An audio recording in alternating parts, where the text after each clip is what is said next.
Good afternoon, everybody. Please have a seat. Over the past few weeks, I've been talking about what I believe should be our number one priority as a country. For the middle class and for Americans who want to work their way into the middle class.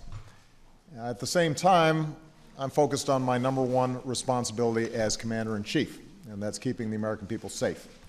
And in recent days, we've been reminded once again about the threats to our nation.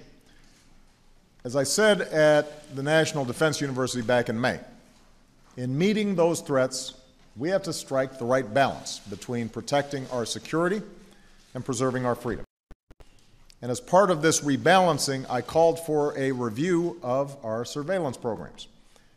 Unfortunately, rather than an orderly and lawful process to debate these issues and come up with appropriate reforms, repeated leaks of classified information have initiated the debate in a very passionate but not always fully informed way. Now, keep in mind that as a senator, I expressed a healthy skepticism about these programs. And as president, I've taken steps to ensure that they have strong oversight by all three branches of government and clear safeguards to prevent abuse and protect the rights of the American people.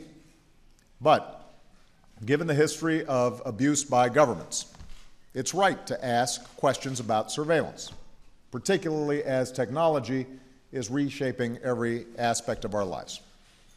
I'm also mindful of how these issues are viewed overseas, because American leadership around the world depends upon the example of American democracy and American openness. Because what makes us different from other countries is not simply our ability to secure our nation, it's the way we do it, with open debate and democratic process. In other words, it's not enough for me as president to have confidence in these programs. The American people need to have confidence in them as well. And that's why over the last few weeks I've consulted members of Congress who come at this issue from many different perspectives.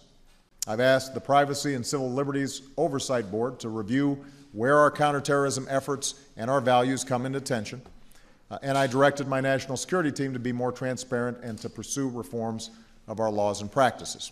And so today I'd like to discuss four specific steps, not all inclusive, but some specific steps that we're going to be taking very shortly to move the debate forward.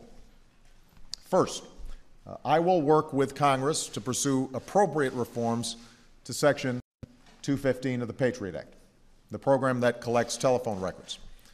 As I've said, this program is an important tool in our effort to disrupt terrorist plots, and it does not allow the government to listen to any phone calls without a warrant. But given the scale of this program, I understand the concerns of those who would worry that it could be subject to abuse. So after having a dialogue with members of Congress and civil libertarians, I believe that there are steps we can take to give the American people confidence that there are additional safeguards against abuse. For instance, we can take steps to put in place greater oversight, greater transparency, and constraints on the use of this authority. So I look forward to working with Congress to meet those objectives. Second, I'll work with Congress to improve the public's confidence in the oversight conducted by the Foreign Intelligence Surveillance Court, known as the FISC.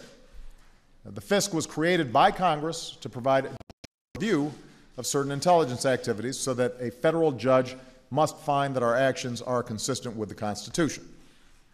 However, to build greater confidence, I think we should consider some additional changes to the FISC.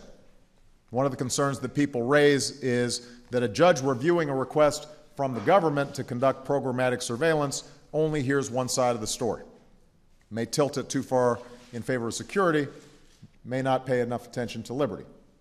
And while I've got confidence in the court, and I think they've done a fine job, I think we can provide greater assurances that the court is looking at these issues from both perspectives, security and privacy. So specifically, we can take steps to make sure civil liberties concerns have an independent voice in appropriate cases by ensuring that the government's position is challenged by an adversary. Number three, we can and must be more transparent. So I've directed the intelligence community to make public as much information about these programs as possible.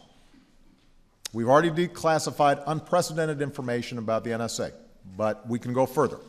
So at my direction, the Department of Justice will make public the legal rationale for the government's collection activities under Section 215 of the Patriot Act.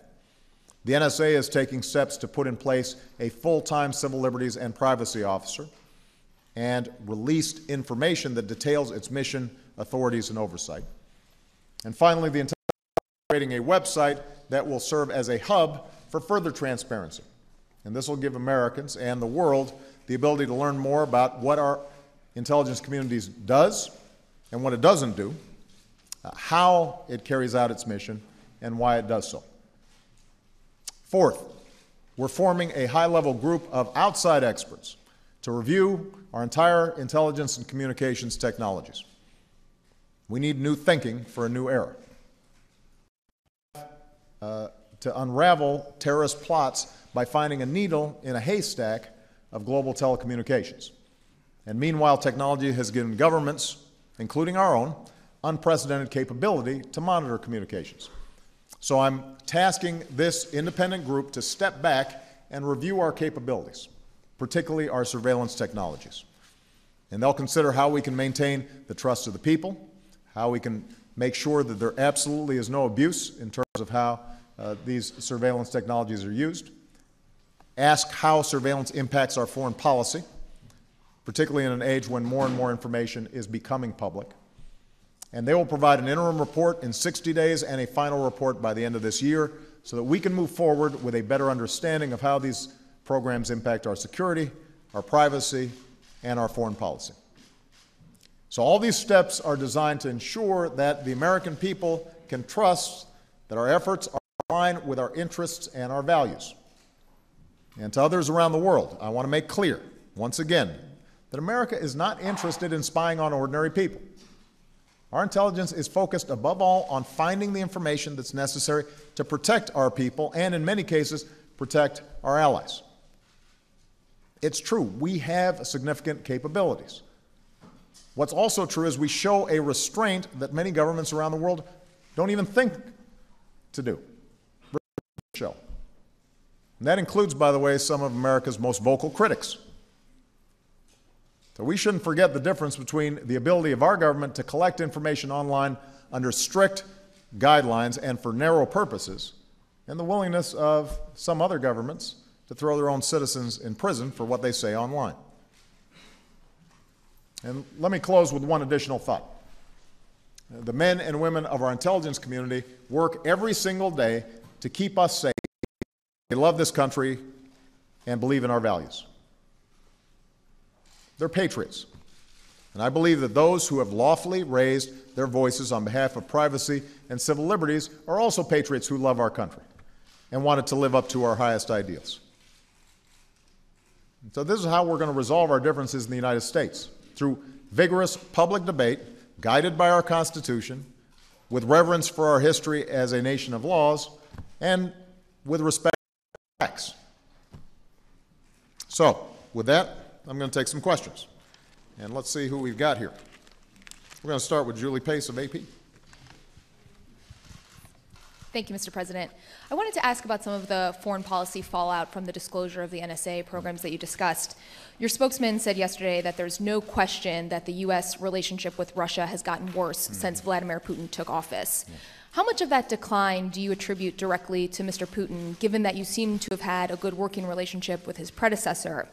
Also, will there be any additional punitive measures taken against Russia for granting asylum to Edward Snowden, or is canceling the September summit really all you can do, given the host of issues the U.S. needs Russian cooperation for? Thank you. Good. I think there's always been some tension in the U.S.-Russian relationship after the fall of the Soviet Union. There's been cooperation in some areas. There's been competition in others. It is true that in my years, in working with President Medvedev, we made a lot of progress. We got START done, or the START 2 done. We were able to cooperate together on Iran sanctions. They provided us help in terms of supplying our troops in Afghanistan. We were able to get Russia into the WTO, which is not just good for Russia, it's good for our companies and businesses because they're more likely then to follow international norms and rules. So a lot of good work that has been done and that is going to continue to be done.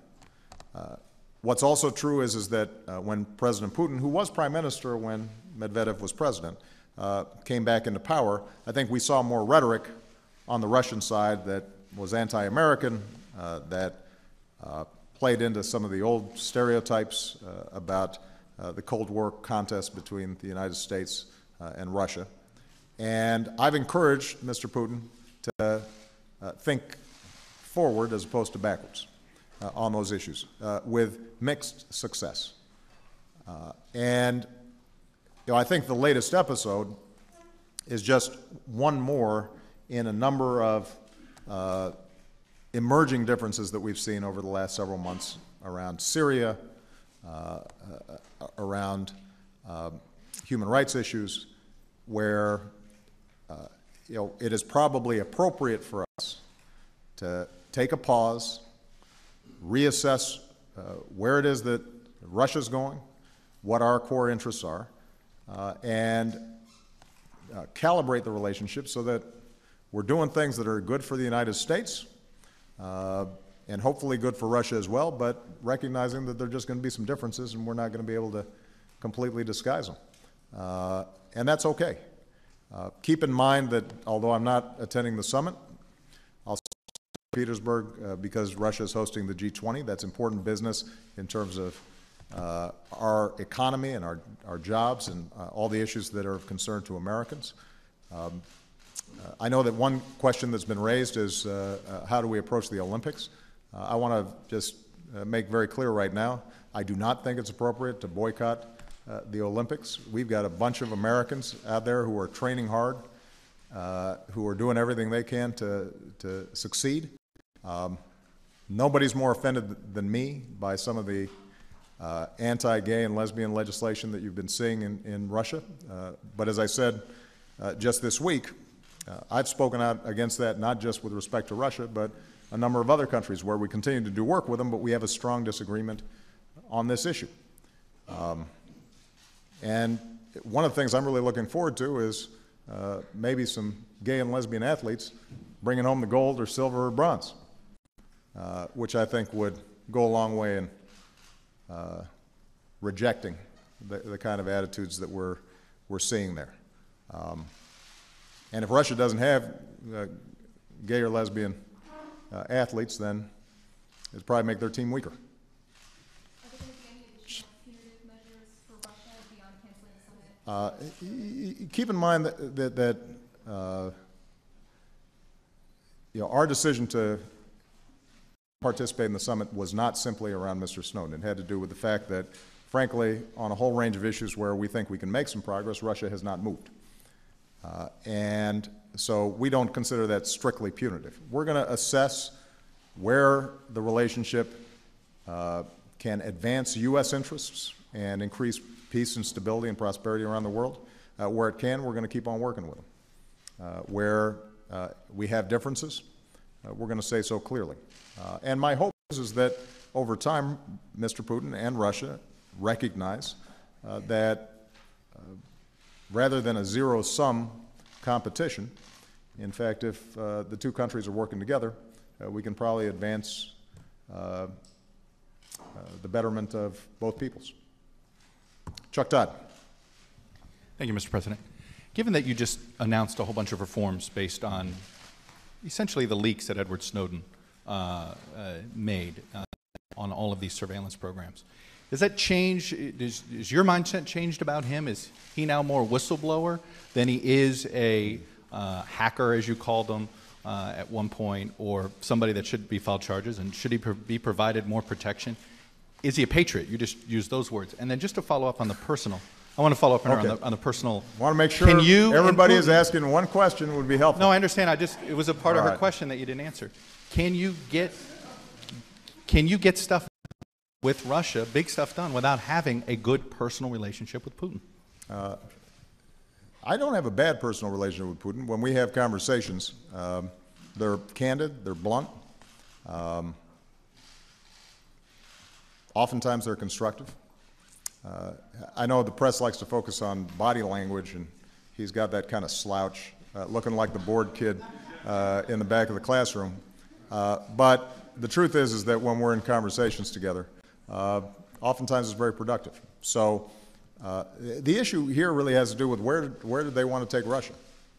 It's substantive on a policy front. And no, right now this is just a matter of where Mr. Putin and the Russian people want to go. I think if they are looking forward into the 21st century and how they can advance their economy and make sure that some of our joint concerns around are managed effectively, then I think we can work together. If issues are framed as if U.S. is for it, then Russia should be against it, or we're going to be finding ways where we can poke each other at every opportunity, then probably we don't get as much stuff done. See, now I've forgotten your first question, which presumably was the more important one. No, Snowden was a patriot. As I said in my opening remarks, I called for a thorough review of our surveillance operations before Mr. Snowden made these leaks. My preference, and I think the American people's preference, would have been for a lawful, orderly examination of these laws, a thoughtful, fact-based debate that would then lead us to a better place. Because I never made claims that all the surveillance technologies that have developed since the time some of these laws had been put in place somehow didn't require potentially some additional reforms. That's exactly what I called for. So the fact is that Mr. Snowden's been charged with 3 felonies. If, in fact, he believes that what he did was right, then, like every American citizen, he can come here, appear before the court with a lawyer, and make his case. If the concern was that somehow this was the only way to get this information out to the public, I signed an executive order well before Mr. Snowden leaked this information that provided whistleblower protection to the intelligence community for the first time. So there were other avenues available for somebody whose conscience was stirred and thought that they needed to question government actions. But having said that, once the leaks have happened, what we've seen is information come out in dribs and in drabs, sometimes coming out sideways. Once the information is out, the administration comes in, tries to correct the record, but by that time it's too late or we've moved on, and a general impression has, I think, taken hold not only among the American public but also around the world that somehow we're out there willy-nilly just sucking in information on everybody and doing what we please with it. Now, that's not the case. Our laws specifically prohibit us from surveilling U.S. persons without a warrant, and there are a whole range of safeguards that have been put in place to make sure that that basic principle is abided by. But what is clear is that whether because of the instinctive bias of the intelligence community to keep everything very close, and probably what's a fair criticism is my assumption that if we had checks and balances from the courts and Congress, that that traditional system of checks and balances would be enough to give people assurance that these programs were run properly. You know, that assumption, I think, proved to be undermined by what happened after the leaks. I think people have questions about this program. And so as a consequence, I think it is important for us to go ahead and answer these questions. What I'm going to be pushing the IC to do is, rather than have a trunk come out here and a leg come out there and a tail come out there, let's just put up the whole elephant out there so people know exactly what they're looking at. Let's examine what is working, what's not, are there additional protections that can be put in place, and let's move forward. And there's no doubt that Mr. Snowden's triggered a much more rapid and passionate response than would have been the case if I had simply appointed this review board to go through and I'd sat down with Congress and we had worked this thing through. It would have been less exciting. It would not have generated as much press. I actually think we would have gotten to the same place. And we would have done so without putting at risk our national security and some very vital ways that we are able to get intelligence that we need to secure the country. Major Garrett. Thank you, Mr. President. I'd like to ask you about this debate that's playing itself out in editorial pages, in the blogosphere, even in the Senate Democratic caucus, about the choice you eventually will make, the next Federal Reserve Chairman. Mm-hmm. There is a perception among Democrats that Larry Summers has the inside track, and perhaps you've made some assurances to him about that. Janet Yellen is the vice chair of the Federal Reserve. There are many women in the Senate who are Democrats who believe that breaking the glass ceiling there would be historic and important. Are you annoyed by this sort of roiling debate? Do you find it in any way unseemly? And do you believe this will be one of the most important, if not the most important, economic decisions you'll make in the remainder of your presidency? It is definitely one of the most important economic decisions that I'll make in the remainder of my presidency. The Federal Reserve Chairman is not just one of the most important economic policymakers in America. He or she is one of the most important policymakers in the world. And that person presumably will stay on after I'm president.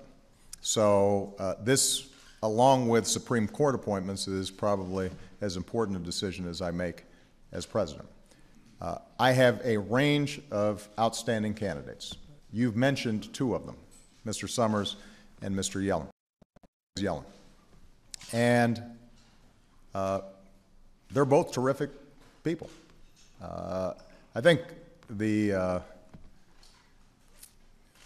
perception that Mr. Summers might have an inside track simply had to do with a bunch of attacks that I was hearing on Mr. Summers preemptively, which is sort of a standard Washington exercise, that I don't like. Because when somebody's worked hard for me, worked hard on behalf of the American people, and I know the quality of those people, and I see them getting slapped around in the press for no reason before they've even been nominated for anything, then I want to make sure that somebody's standing up for them. I felt the same way when people were attacking Susan Rice before she was nominated for anything. So, I tend to defend folks who I think have done a good job and don't deserve attacks. But I consider them both outstanding candidates. My main criteria, I've stated this before, but I want to repeat it. My main criteria for the Fed Reserve Chairman is somebody who understands they've got a dual mandate. A critical part of the job is making sure that we keep inflation in check, that our monetary policy is sound, that the dollar is sound. Those are all components of the job, and we've seen what happens when the Fed's not paying attention. We saw prior to Paul Volcker coming into place, inflation shooting up in ways that really damage the real economy. But the other mandate is full employment. And right now, if you look at the biggest challenges we have, the challenge is not inflation. The challenge is we've still got too many people out of work, too many long-term unemployed, too much slack in the economy, and we're not growing as fast as we should. And so I want a Fed chairman who's able to look at those issues and have a perspective that keeps an eye on inflation, makes sure that we're not seeing artificial bubbles in place, but also recognizes, you know what, a big part of my job right now is to make sure the economy is growing quickly and robustly and is sustained and durable so that people who work hard in this country are able to find a job. And frankly, I think both Larry Summers and Janet Yellen are highly qualified candidates. There are a couple other candidates who are highly qualified as well. I'll make the decision in the fall. Can you see how the perception of you defending Larry Summers as vigorously as you just did and in other quarters leads some to believe? Well, except I just told you I haven't. So, Major, I'd defend you if somebody was saying something that wasn't true about you. I really would. In fact, I've done that in the White House sometime. Carol Lee.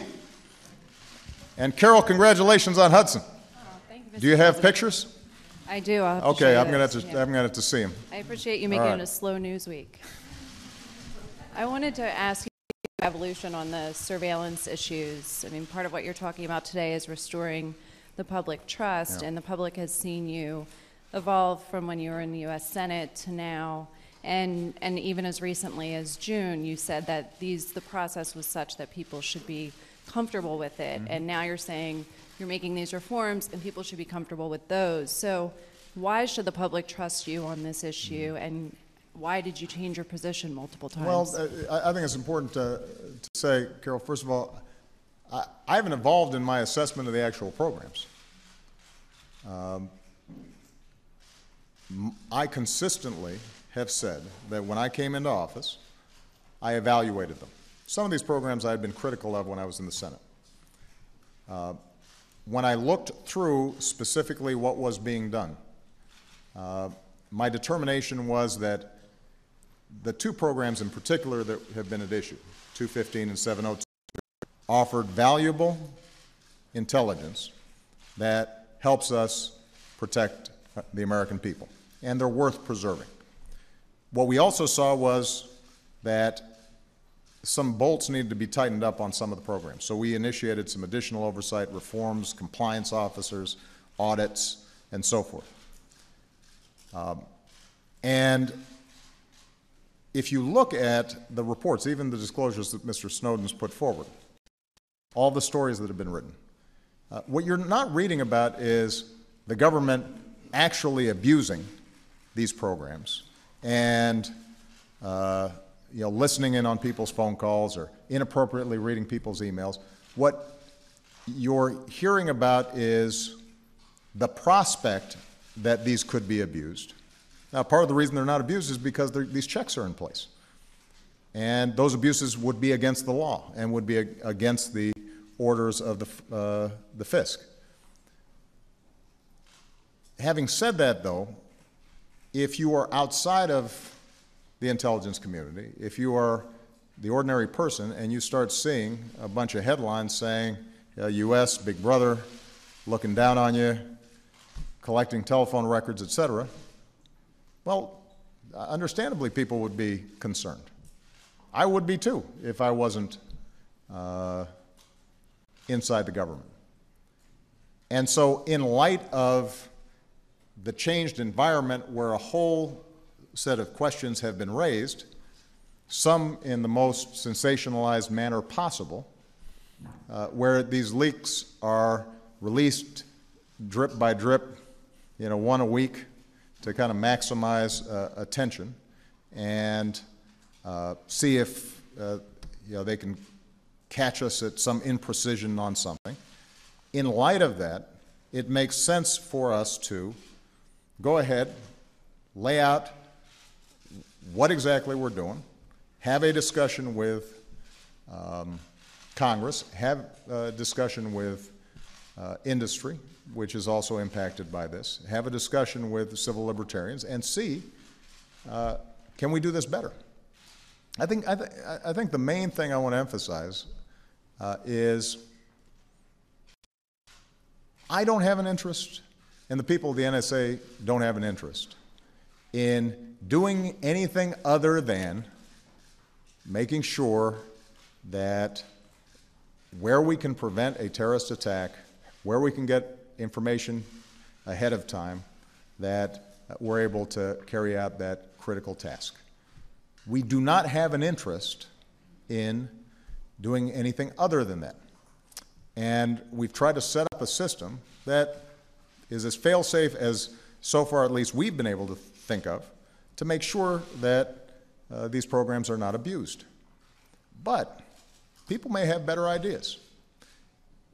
And people may want to jigger slightly sort of the balance between the information that we can get versus the incremental encroachments on privacy that, if haven't already take place in a future administration or as technologies develop further. And the other thing that's happening is that as technology develops further, technology itself may provide us some additional safeguards. So, for example, if people don't have confidence that the law, the checks and balances of the court and Congress are sufficient to give us confidence that government's not snooping, well, maybe we can embed technologies in there that prevent the snooping regardless of what government wants to do. I mean, there may be some technological fixes that provide another layer of assurance. And so those are the kinds of things that I'm looking forward to having a conversation about. Can you understand though why people might not trust what you're saying right now about wanting them to have confidence in the reforms that you're No. instead of assuming that they should be comfortable with the process? Well, the fact that I said that the programs are operating in a way that prevents abuse, that continues to be true without the reforms. The question is, how do I make the American people more comfortable? All right?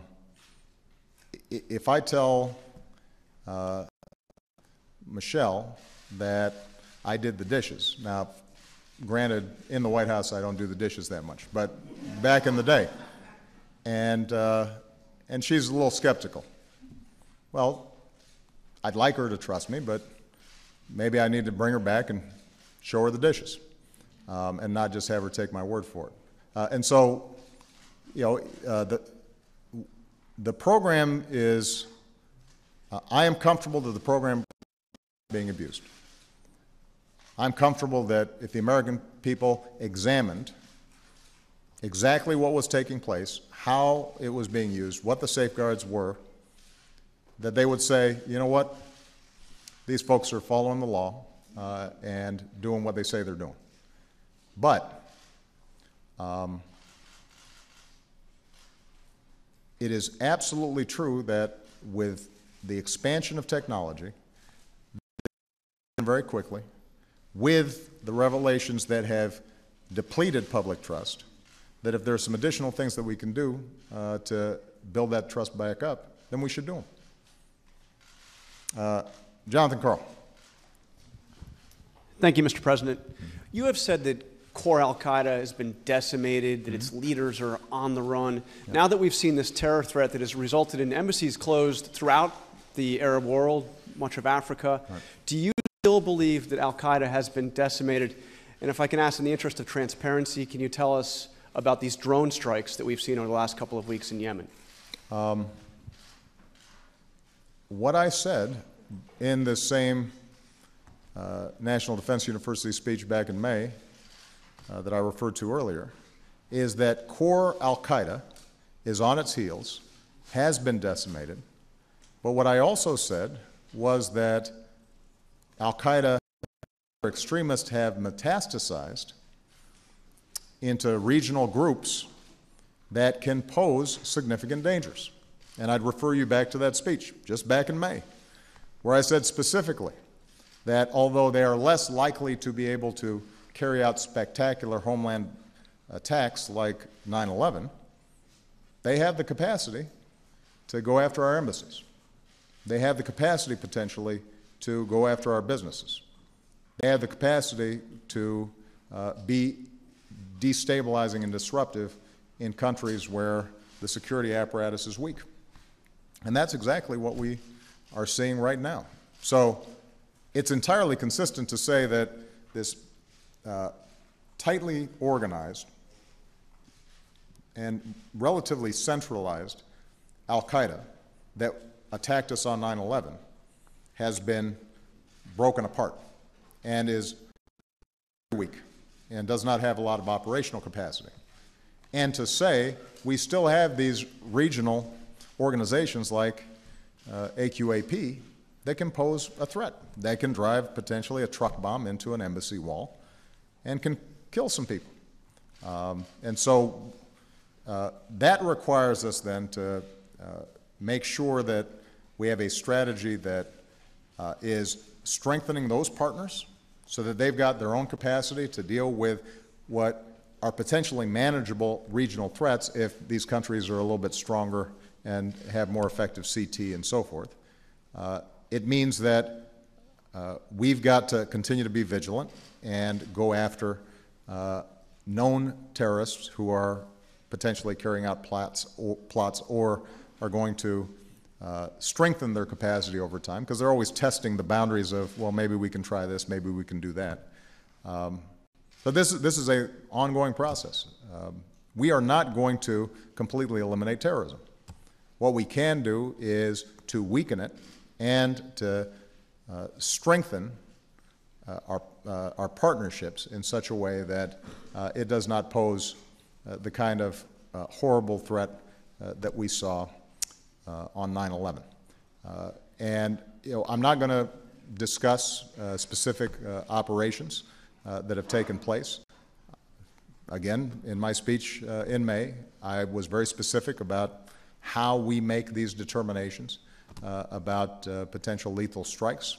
So I would refer you to that speech. So you won't even confirm that we carried out drone strikes in the end? I will not have a discussion about operational issues. Ed Henry. I hope you would defend me as well. I would. Okay, thank you. I want to ask you about two important dates. October 1st, you got to implement your signature healthcare law. You recently decided on your own to delay a key part of that. And I wonder, if you pick and choose what parts of the law to implement, couldn't your successor down the road pick and choose whether they'll implement your law and keep it in place? And on September 11th, we'll have the first anniversary of Benghazi. And you said on September 12th, make no mistake, we'll bring to justice the killers who attacked our people. Yeah. 11 months later, where are they, sir? Well, I also said that we'd get bin Laden, and I didn't get him in 11 months. So we have informed, I think, the public that there's a sealed indictment. It's sealed for a reason. But we are intent on capturing those who carried out this attack. And we're going to stay on it until we get them. And you're close to having suspects in custody? I will leave it at that. But this remains a top. Anybody who attacks Americans, anybody who kills, tragically, 4 Americans who were serving us in a very dangerous place, we're going to do everything we can to get those who carried out those attacks. With respect to health care, I didn't simply choose to delay this on my own. This was in consultation with businesses all across the country, many of whom are supportive of the Affordable Care Act, many of whom, by the way, are already providing health insurance to their employees, but were concerned about the operational details of changing their HR operations if they've got a lot of employees, which could be costly for them, and them suggesting that there may be easier ways to do this. Now, what's true, Ed, is that in a normal political environment, it would have been easier for me to simply call up the speaker and say, you know what, this is a tweak that doesn't go to the essence of the law. It has to do with, for example, are we able to simplify the attestation of employers as to whether they're already providing health insurance or not. It looks like there may be some better ways to do this. Let's make a technical change to the law. That would be the normal thing that I would prefer to do. But we're not in a normal atmosphere around here when it comes to quote-unquote Obamacare. We did have the executive authority to do so, and we did so. But this doesn't go to the core of implementation. Let me tell you what is the core of implementation that's already taken place.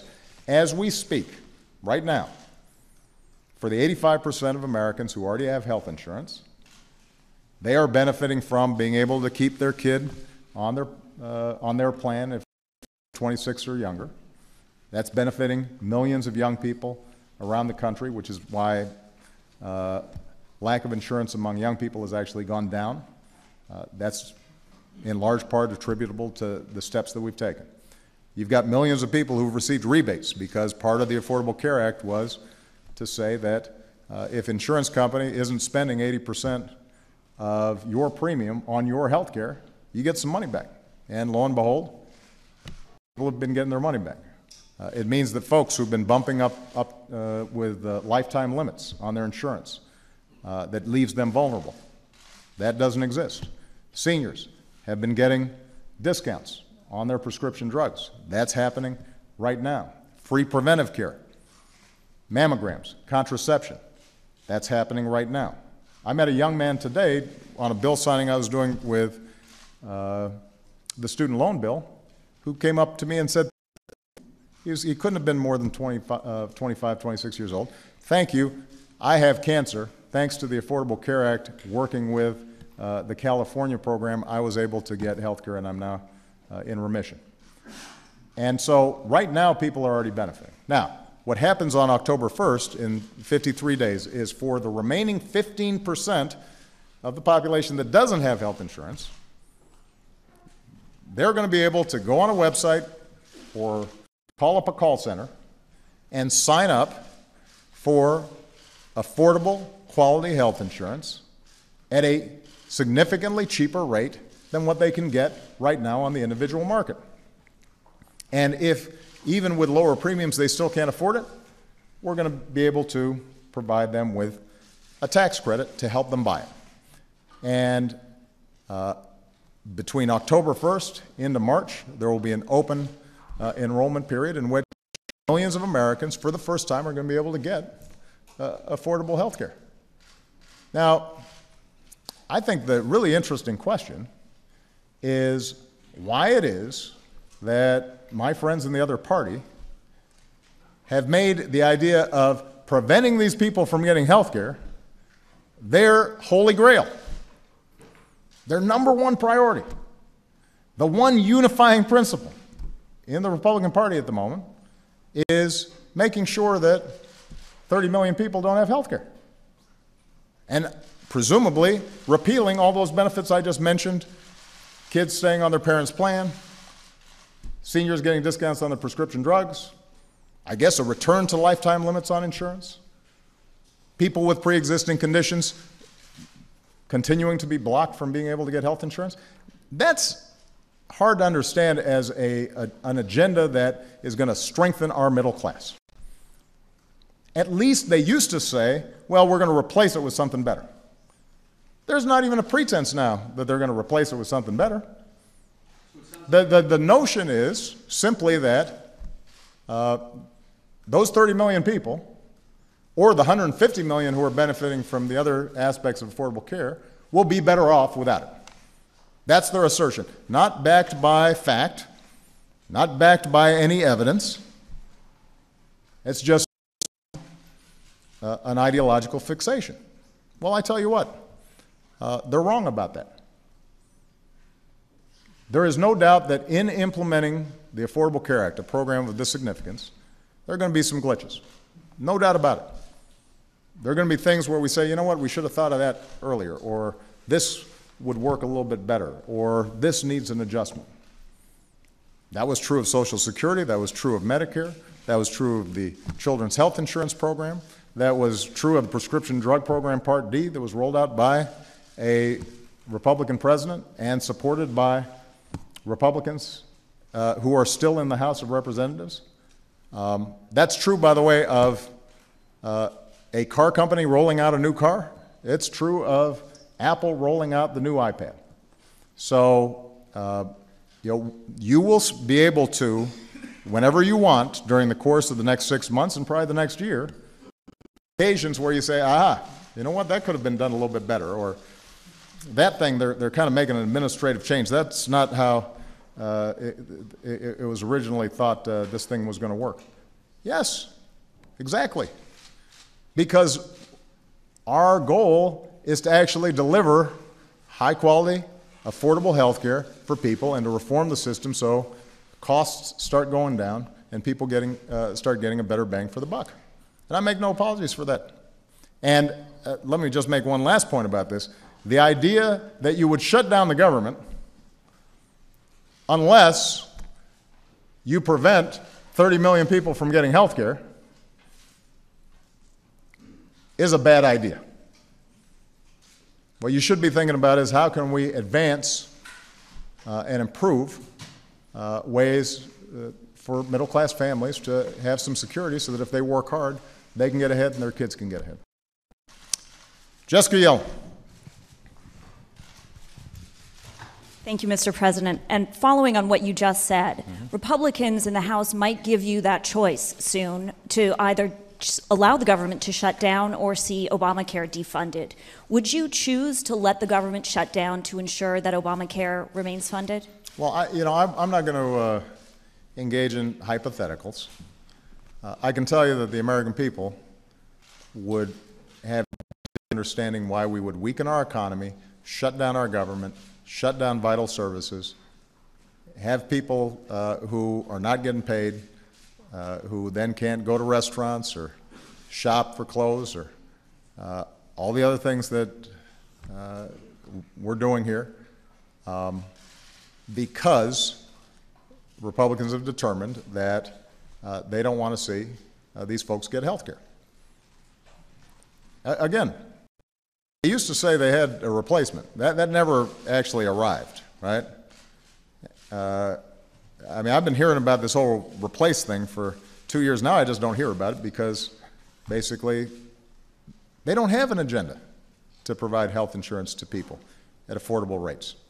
And the idea that you would shut down the government at a time when the recovery is getting some traction, where we're growing, although not as fast, where the housing market is recovering, although not as fast as we would like, that we would precipitate another crisis here in Washington that no economist thinks is a good idea. I'm assuming that they will not take that path. I have confidence that common sense in the end will prevail. And if they do, sir, you have to make that. We'll see what happens. We got a couple of months. When's the last time you spoke to Speaker Boehner about the budget? Fairly recently. Yeah, probably right before they left. Okay. Scott Horsley. Thank you, Mr. President. Part of the political logic behind immigration reform was the strong showing by Latino voters last November. Yeah. That doesn't seem to resonate with a lot of House Republicans who represent overwhelmingly white districts. Mm-hmm. What other political leverage can you bring to bear to help move a bill in the House? Well, we've got an economic report that shows that our economy would be $1 trillion stronger if we get immigration reform done. We've got evidence that our housing market would be stronger if immigrants are in a situation in which paid a fine, having paid back taxes, that they now have the ability to actually enter into the housing market. We've got strong evidence that our technological and research edge would be better if we get immigration reform done. We know that the Senate bill strengthens border security, puts unprecedented resources on top of the unprecedented resources I've already put in to border security. So if your main priority is border security, I think you'd want to vote for this bill. We know that the Senate bill creates a system in which employers are held accountable for when they hire undocumented workers. This is something that people say is a bad thing. I agree. Let's make sure that that system for holding employers accountable is in place. So when I hear the opposition to immigration reform, I just run through the list of things they're concerned about. I look at what the Senate bill does, and I say to myself, you know what, the Senate bill actually improves the situation on every issue that they say they're concerned about. Now, what they may argue is it doesn't solve the problem 100%. I don't know a law that solves a problem 100%. Social Security lifted millions of seniors out of poverty, but there's still some poor seniors. The Civil Rights Act and the Voting Rights Act drastically reduced discrimination in America, but there's still discrimination. It doesn't make them bad laws.